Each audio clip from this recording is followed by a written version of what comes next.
നിയമസഭയിലും മന്ത്രിസഭയിലുമൊക്കെ പുതുമുഖമാണെങ്കിലും CP John എന്ന് പറയുന്ന ആ വ്യക്തിത്വത്തിന് രാഷ്ട്രീയ കേരളത്തിൽ ഒരു തരത്തിലുള്ള മുഖവരകളും ആവശ്യമില്ല. മന്ത്രി CP ജോൺ നമ്മോടൊപ്പം ചേരുകയാണ്.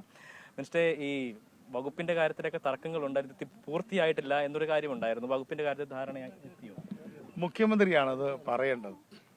മുഖ്യമന്ത്രി അത് ഉടനെ തന്നെ പറയും. ഇപ്പം ഞങ്ങൾ കൗൺസിൽ ഓഫ് മിനിസ്റ്റേഴ്സ് വർക്ക് തുടങ്ങിയല്ലോ. അപ്പോൾ കൗൺസിൽ ഓഫ് മിനിസ്റ്റേഴ്സ് ഡിസിഷൻസ് എടുത്തു.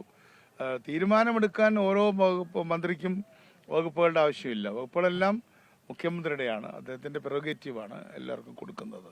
അപ്പോൾ അദ്ദേഹത്തിൽ നിക്ഷിപ്തമായിട്ടുള്ള വകുപ്പുകൾ അദ്ദേഹം ഇന്നത്തെ കൊലീഷൻ മിനിസ്ട്രി ആയതുകൊണ്ട് കൊലീഷൻ പാർട്ട്നേഴ്സായിട്ടും കൂടെ ആലോചിച്ചിട്ട് ചെയ്യുമെന്ന് പറഞ്ഞിട്ടുണ്ട്. മിനിസ്റ്റർ ഗതാഗത വകുപ്പാണ് എന്നുള്ള തരത്തിലുള്ള കാര്യങ്ങളൊക്കെ തന്നെ വരുന്നുണ്ട്. അപ്പോൾ അതൊരു രഹസ്യമല്ല. കാരണം ഗതാഗത വകുപ്പാണ് സി എം പിയുടെ വകുപ്പ് എന്ന രീതിയിൽ ഞങ്ങളോട് പറഞ്ഞു എന്നുള്ളത്. ഇനിയിപ്പോൾ അതൊരു രഹസ്യമൊന്നുമില്ല. ഞങ്ങൾ കോഓപ്പറേറ്റീവും അതുപോലെ തന്നെ പോർട്ടും ഒക്കെയാണ് ചോദിച്ചത് എന്നുള്ളത് ഇപ്പോൾ രഹസ്യമല്ല. ഈ രഹസ്യത്തിനൊക്കെ ഒരു വയസ്സുണ്ടല്ലോ. അപ്പം അതുകൊണ്ട് ഇപ്പം അത് രഹസ്യമല്ല. ഒരാഴ്ച മുമ്പ് രഹസ്യമായിരുന്നു. അപ്പം എന്തായാലും അതിപ്പോൾ ഒരു രഹസ്യമൊന്നുമല്ല. എന്തായാലും എന്താണ് ചെയ്യുക, ഇനി വേറെ എന്തെങ്കിലും ചെറിയ വകുപ്പുകൾ നമ്മൾ കൂടെ തരുന്നുണ്ടോ, ഇതൊക്കെ അദ്ദേഹത്തിൻ്റെ കയ്യിലാണ് ഇരിക്കുന്നത്. ഞാൻ ഏറ്റവും അടുപ്പമുള്ള ഒരാളാണല്ലോ എനിക്ക്. പക്ഷെ ഞാൻ ചോദിക്കില്ല, അങ്ങനെ ചോദിക്കാൻ പാടില്ല.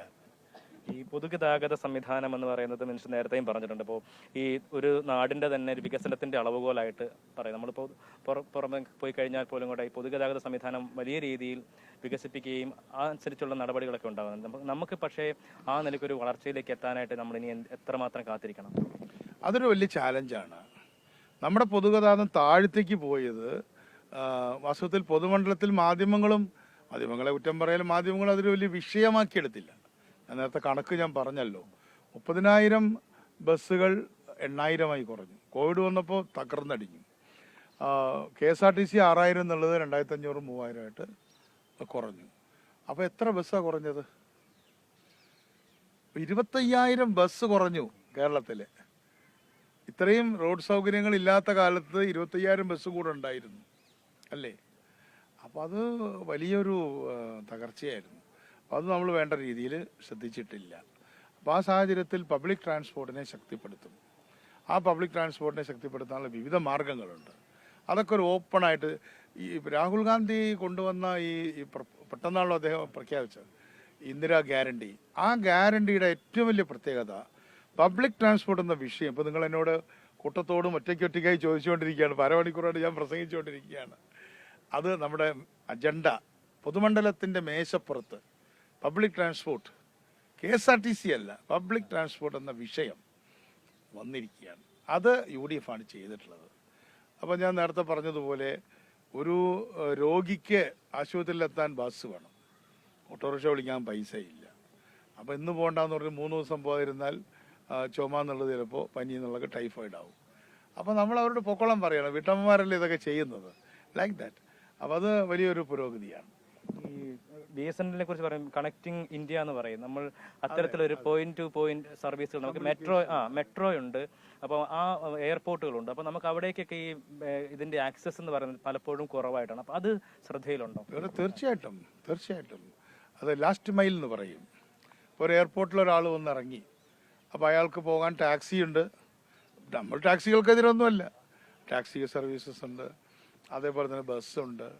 അപ്പോൾ അതെല്ലാം കൂടി നമുക്ക് ഒരുമിച്ച് മുന്നോട്ട് കൊണ്ടുപോകാം. KSRTC നമ്മൾ പുതിയ ഒരുപാട് ബസ്സുകൾ കാണാറുണ്ട്. ജനറൽ ബസ്സുകൾ ഉൾപ്പെടെയുള്ള സംഭവങ്ങളൊക്കെ നമ്മൾ KSRTC-യിലൂടെയാണ് കാണുന്നത്. പക്ഷേ പലപ്പോഴും അതിന്റെ മെയിൻ്റനൻസ് കൃത്യമായിട്ട് നടക്കാത്തത് കൊണ്ട് പല വണ്ടികളും കട്ടപ്പുറത്തിട്ട് നമ്മുടെ ഗരുഡ വണ്ടിയെ കാട് പിടിച്ച് കിടക്കുന്നത് ഇപ്പോൾ ഈ ദിവസങ്ങളിലൊക്കെ സജീവമായിട്ട് മിനിസ്റ്ററുടെ ശ്രദ്ധയിലേക്ക് പെടുത്തണം എന്ന രീതിക്ക് സോഷ്യൽ മീഡിയ ശ്രദ്ധപ്പെടുത്തു.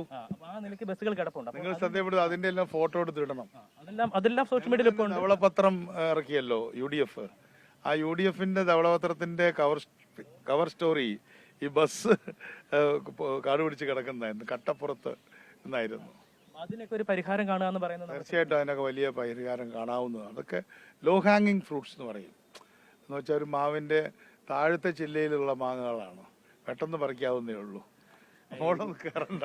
ഇനിയിപ്പോ നമ്മുടെ പ്രധാനപ്പെട്ട ഒരു കാര്യം എന്ന് പറയുന്നത് ഈ വനിതകൾക്കുള്ള സൗജന്യ യാത്രയാണ്. അപ്പൊ അതുമായി ബന്ധപ്പെട്ട് ഞാൻ റിപ്പീറ്റഡായിട്ട് പറഞ്ഞു കഴിഞ്ഞു. അത് ജൂൺ 15-ന് വരും. അതെങ്ങനെയൊക്കെയാണ് വരിക എന്നുള്ളത് അത് പഠിച്ചുകൊണ്ടിരിക്കുകയാണ്. അപ്പോൾ ഞാനിപ്പോൾ അതിൻ്റെ മിനിസ്റ്ററായിട്ട് പ്രഖ്യാപിക്കപ്പെട്ടിട്ടില്ല. ഞാൻ ആ മിനിസ്റ്ററായിട്ട് വന്നാലും ഇല്ലെങ്കിലും വരും. അതിൽ നിരവധിയായിട്ടുള്ള പ്രഖ്യാപനങ്ങൾ, വഴികൾ ഒരുപാട് ദൂരം ഇങ്ങനെ കിടക്കുകയാണ്. അപ്പോൾ അതൊക്കെയും തടസ്സങ്ങൾ ഉണ്ടെങ്കിൽ അതിനെയൊക്കെയും മറികടന്നുകൊണ്ട് പോകാൻ കഴിയുമെന്നുള്ള ആത്മവിശ്വാസം തന്നെയാണ് മന്ത്രി പങ്കുവെക്കുന്നത്. ക്യാമറമാൻ സുനിലിനൊപ്പം Eby John Thomas, Amrita news, Thiruvananthapuram.